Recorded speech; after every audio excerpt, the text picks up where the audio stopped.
D-Day 1944, the first bullet didn't sound like a bullet. It was a sharp hiss past Private Daniel Mercer's ear, snapping into the wooden slats of the Higgins boat with a vicious thud. His stomach turned to ice. Around him, men were breathing hard, some muttering prayers.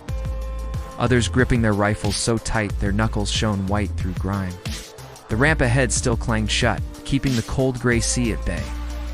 But it wasn't the water they feared. It was what waited on the beach. The boat pitched violently in the swell.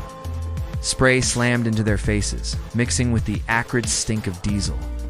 Overhead, the thunder of Allied naval guns rolled in constant waves.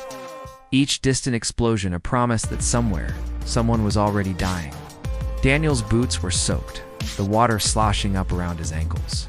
He tried to focus on the little details, his helmet strap digging into his chin, the weight of his pack, the stock of his M1 Garand pressing against his palm. If he let his mind drift to what came next, his legs would give out before they even hit shore. 30 seconds. The coxswain yelled over the roar of engines and gunfire. The man's voice was shredded, part command, part desperation.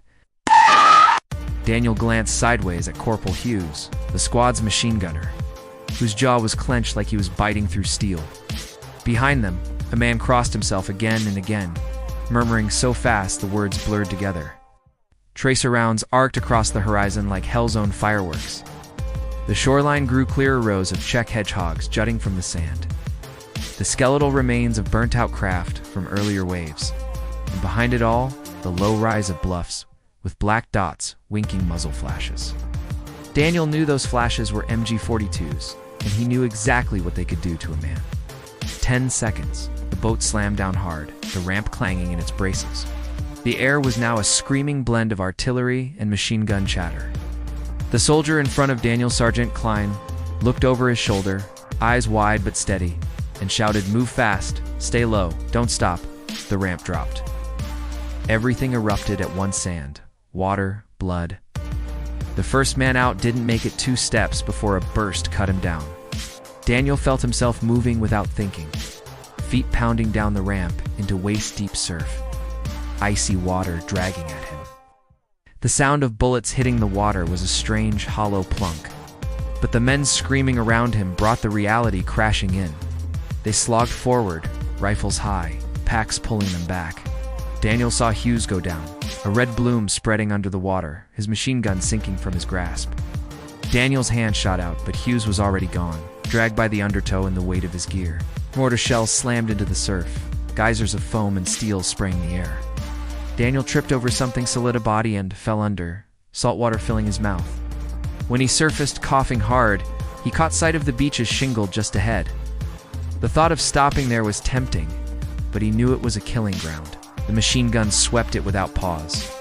He pushed forward, each footstep feeling like it took a year. The air stank of cordite and burning fuel from a half-sunken Sherman tank. Ahead, Lieutenant Harris was waving men toward a gap in the seawall. Daniel crawled the last few feet, hugging the sand, breath ragged. They regrouped behind a stack of anti-tank obstacles. Harris yelled, "We push to the bluffs. Cover fire on my mark." Daniel jammed a clip into his Garand, hands trembling. When the order came, they moved. Men surged forward in short bursts, ducking into shell craters for cover. The climb up the bluff was chaos, grenades flying both ways, the crack of rifles, the deeper thump of bars hammering. Daniel caught sight of a German helmet in a nest above and fired, the recoil jarring his shoulder. By the time they reached the top, the world had shrunk to noise, smoke, and the pounding of his heart. A grenade landed too close. Daniel dove, sand and earth raining down over him.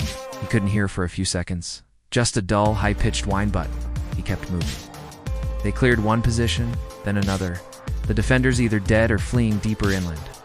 Daniel's hands were raw from crawling over rock and wire. At one point, a young German, barely more than a boy, stood up with his hands raised. Harris motioned for him to move back toward the captured trench. The fighting thinned. The beach below was a patchwork of bodies, wrecked vehicles, and craters. Smoke hung over it all like a shroud.